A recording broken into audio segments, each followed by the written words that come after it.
Why do you bet on the India story? Why do you think that's the next big thing for you in Australia? Yeah, well, firstly, the Red Dragon is a nice touch, thank you.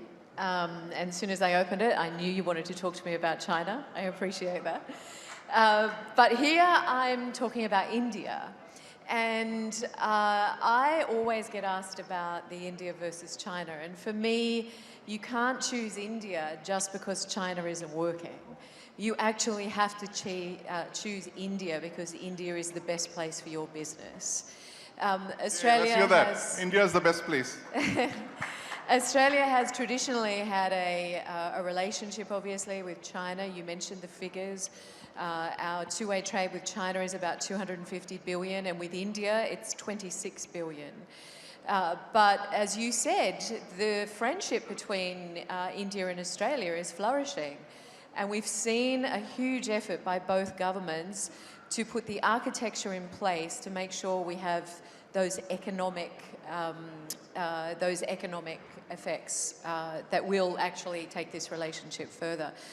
And that relates to primarily the free trade agreement which came into place. So we're the first country, the first Western country in 10 years to engage in a free trade agreement with India, and we are very pleased to be in that. So I think that with the free trade agreement, you are going to see the economic relationship turn around as well. It's not just about cricket. It's not just about Australia being the first country to acknowledge India's independence. I think that the government has made a huge effort in putting the architecture in place to see this relationship go further. I acknowledge that Tony Abbott, the former Prime Minister, is in the room, and I pay tribute to him because Tony Abbott has been so critical in being able to see this relationship go forward.